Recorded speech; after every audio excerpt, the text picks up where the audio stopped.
Good evening and welcome to WMUS 610. My name is Dr. Roberto Burton and I'm here live with my friend, Mr. Charles Mays. Charles Mays, do me a favor and introduce yourself. Hello, my name is Charles Mays. I am a photographer, audio engineer, videographer. I love cookies. I was Cookies. born on cookies. I was born on the 4th of July, so came in with a bang. So that's who I am. So, since this interview is about the tech team here, hmm what is your role inside of all the things that you do inside the local church? Inside the local church that I currently work at, my role is head audio engineer and make sure the lights are the right color. Okay. Next question here. How does the local church currently use technology in any form, whether it be audio, visual, and or lights? Um, at our church, we use, of course, audio for in-house. Currently using I can't remember what board we're using right now. The Allen Heath GLD 112 Gold Series. There we go.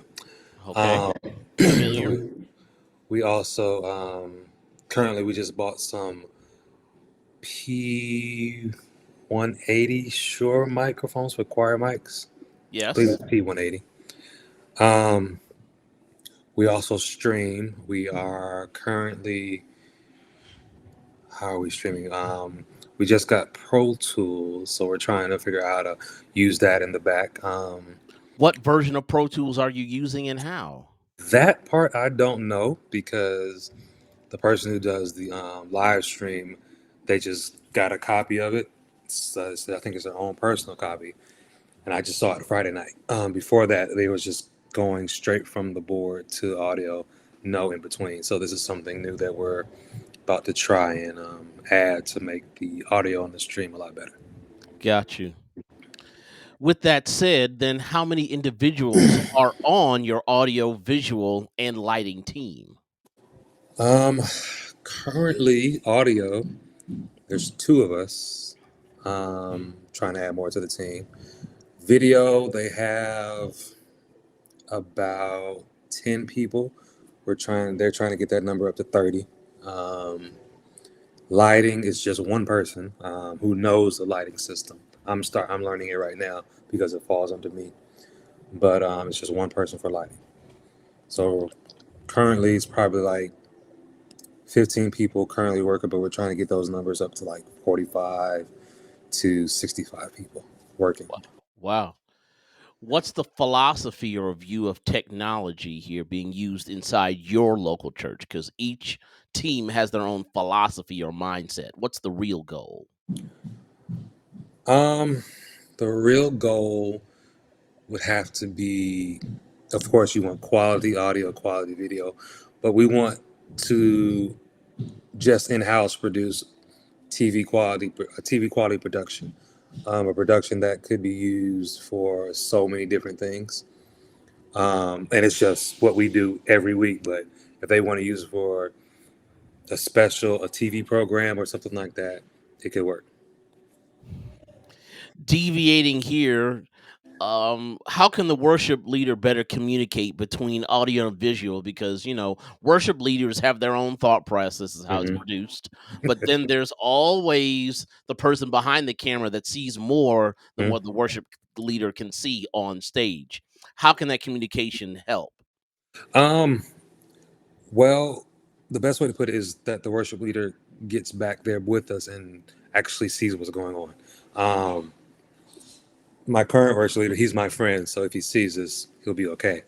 Um, he was talking about our live stream. He's like, he's going to bring somebody in to, when I first started working, bring somebody in, just set everything in for our live stream, and they just go. I'm like, no, that's not how it works. He's like, that's all you got to do. They just come in and set it. I'm like, set the levels.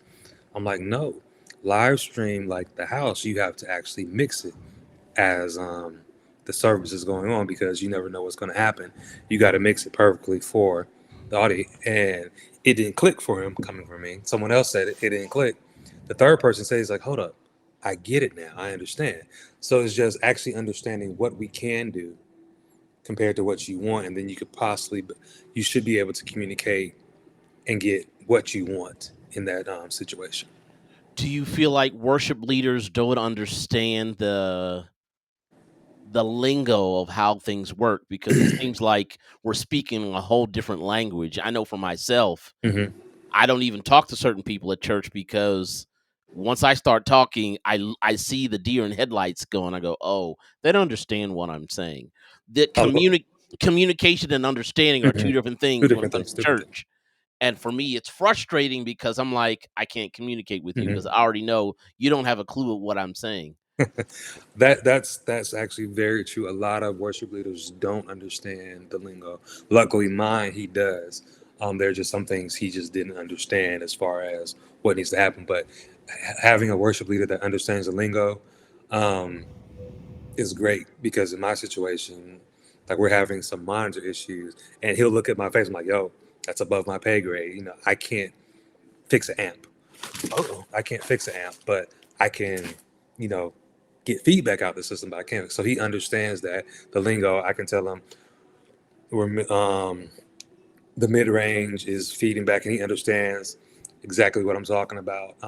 So that is something that definitely you have to, in my opinion, you have to be able to talk to your worship man, come up with your own lingo in some situations. Like, yo, if I put up a two, then a three, you know exactly what I mean. Um, and with communication, you just have to, even though in certain situations you can get frustrated because things aren't working properly, calm down and just be nice to each other. And a lot of things will happen. The communication will be perceived a lot better and happen a lot faster to me. Another question here. Hmm. Are there aspects of the worship service through music that need more support? You talked about monitors. Hmm. First thing when I roll is wherever I go, I have my own set of ears and Hmm. my receiver. So I'll connect to them so I can walk around the entire complex of the church and always know what's going on. Now, to some people, that may be rude because people walk up to me and say hi, and I go, sorry, I got ears in, because you can't see them. They're clear. Hmm. But again, are there aspects of the worship service through music that need more support? Through music. Hopefully, I'm answering this question properly. I agree. In ears would be great. Like I'm starting to see that I think a wireless set of ears for me would be great as far as so I can hear what the MD is saying to me sometimes. Because sometimes in the moment he can't pay attention and take the time to talk to me. So if he could just talk into how he speaks to the band, I can listen in. So just hit a button and I ain't got to worry about trying to throw in headphones. That would work great. I think almost every church needs ears because then it gives from an audio perspective I could control everything else. I'm not worried about the band bleeding out into anything. Of course, you got the drums, but you can't do nothing about that. Um, um, a lot of times Well, let me from let me AV. pause. Let me Okay, stop you okay. right there. There was a recording of a certain choir that had blue robes that I remember their live recording for the first time at Madison Mission in Hmm. Hmm. 2007 or 2008. Hmm. We Hmm. went to ears, Hmm. and the whole band, including drums, just sounded like toothpicks. And we were Yeah, like, aha moment. Why don't we just get ears? yeah, Like, yeah. in It makes a difference. as large as that place was, the drums were enclosed. Hmm. The band, the drums sounded like toothpicks, and that's what you want. You do. So you can get a clean sound. So it can be done. It can be. It The can be. problem is most churches won't invest Hmm. until they don't see the vision, and even Yeah, after they see it, they're like, "Why are we spending all costs this too much. money?" Yeah, but it just depends on what you want. Like our current church, our pastor wants production level stuff. So for production level stuff, you have to be able to control as much as you can. I need to be able to control all the audio as much as I can. So when they get the audio in the back for the recording, it's clean, not bleeding coming from all over. So yeah, that's something definitely. With that in mind, are there aspects of the worship service that can be improved, both front of house Hmm. and then production wise? Um, in my situation, I don't like where our board is placed. I'm like right underneath like a ceiling that's like about maybe 3 feet above me, maybe 2.5 feet. So it blocks some sound. I have to lean out or go walk around to hear what's actually going on. Placement of things is very important when you are from front of house for your audio engineer. Because if I'm in the wrong spot, like I went to a church today for a funeral, and he's upstairs in an enclosed booth with a little window. Couldn't hear the feedback that was going on. I walked. He's like, "There's feedback." I was like, "Oh, I don't hear the feedback up here." So I get why there's feedback there because you can't hear it. The frequency was not coming through to him, and of course you couldn't hear it in the headphones. So placement of your audio, your board is very important. That make sure they're as close to the sweet spot so they can hear everything. Um, you also need what else in the church? Um, Budget. oh, budget. You need money because things are expensive and things need to be replaced. Like one issue that when I came aboard, one issue was the amps were acting up, but they haven't been serviced since they were installed. So you need money set aside for servicing. You need money set aside for someone to come in and retune stuff that may have gotten jacked up over the years. I mean, mics falling apart. You might have to, get mics after a few years because, people don't take care of things like you would take care of. So they get broken, something happens, they get dropped during the week when you're not there. A lot of things can happen. Um, but yeah, I think I answered the question. Did I answer the Yeah, question? you did. You did. You Okay. did. With that, this is a twofold question, and I had to Hmm. keep it short. Are there unanswered questions from the worship leader to address the church environment? And then there unanswered questions simmering from the media team that they can answer as well. Because see, again, it's the worship leader versus the band or the Hmm. AV team.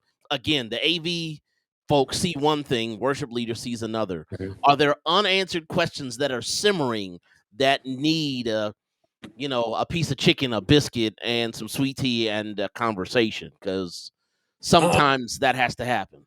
most definitely, most definitely, there are always unanswered questions. Like when, I mean, we were dealing with computers, things go wrong, and you have to, well, like I said, be calm and realize that. Like I tell people all the time, I'm not here to mess up service. I'm here to make service better. So if something goes wrong, give me a second to try and figure out and understand I'm not doing anything. Like back in the day at Madison Mission, um, I would be sitting there, hands folded, because pastor's speaking. So I'm not trying to adjust anything while he's speaking because I got him set. All of a sudden, the sound just changes. Even during praise and worship, the sound would just change. And they're fussing at me like, yo, what are you doing? I'm like, I'm not doing anything. So it actually came that the MD sat back and he was trying to check on me. I get it. So he sat back there with me to see what I was doing. And I was sitting there listening, and the sound changed. And he's like, Chuck, you didn't touch anything. I was like, that's what I've been trying to tell you. But that goes with the budget because these things hadn't been serviced in years. And we used to use this equipment as traveling equipment that we just bolted in for church when we built the church. So it was like, yeah, I'm trying to tell you, we are not your enemy. We are your friends. We don't want to look bad. We want service to be great. It makes our job a lot easier. So that's something that you have to understand. I'm not here to sabotage you. I'm not going to purposely make things feedback. I'm not going to purposely pull the sound down to kill the ambiance of service. I'm not going to do that. So understand. I get it's frustrating, but it's not me. I'm not going to just do. I don't know any sound person would do that. Even if you're mad, you're not going to do that. The second part on unanswered questions for AV. Um, like I said, it just goes back to computers because sometimes Pro Presenter jacks up. We had it recently, a couple weeks ago. Pro Presenter jacked up so bad they had to call customer service during church to get them to remote in to try and fix the issue. Um, and people just got to understand, like I said, we're not your enemy. We're trying to literally make service the best thing ever. Um, one thing that I think all AV people get irritated is when people come back yelling, fussing, and you have to kind of take it. I haven't done so well sometimes, but it's like, hey, I'm trying to fix this. You coming here yelling at me is not helping the situation because you're distracting me because I want to answer your question, but I'm trying to fix this situation. So sometimes give us a second to analyze and find out what is going on. Um, yeah, so that's the only things I can think of that maybe don't get said, but it's real to me. Got you. Last question here before Mhm. we end this thing. What should be the future of your department? My department, I think that the future would be more so. I would love to have a team of 6 to 7 dedicated people. Um, I like having, based just from my experience in Madison Mission, I like having one person on the board, and sometimes you can't hear anything because you're not paying attention or your ears are tired, but you have somebody who works on audio as well sitting in the audience, and they'll look at you or they'll text you, okay, yo, this is what's going on. Oh shoot, I didn't hear that. Got it. Or they see what the issue is. Like, I may be paying attention because I'm talking to the band, but they see the speaker is holding the mic straight into the monitor, and they get my attention before it goes crazy, and I can adjust for whatever. Um, so I would love to see 6 or 7 people so we could have a legit team to handle things, concerts, all that jazz. Um, I would love better quality equipment. Not necessarily top of the line, but for what is being asked of this department, better equipment to where um, things aren't falling apart. And I know, yeah, where things aren't falling apart and where we can kind of not necessarily take it easy, but know our equipment is good. We're good because we're trained to handle most situations. Yeah, just yeah, better equipment. Wow. Well, again, Charles Mays, I thank you for this interview. I'll let you know when this is posted and let you know when this interview happens here. Everyone, again, this is Mr. Charles Mays coming from the grand state of Texas. We thank you so much for watching this show and this interview. Charles, don't go anywhere as I'm logging off here. Please visit us next time as we give you more tips and tricks here. We want to thank you for watching, and we're getting ready to sign off. This is Dr. Burton, and we'll talk to you later.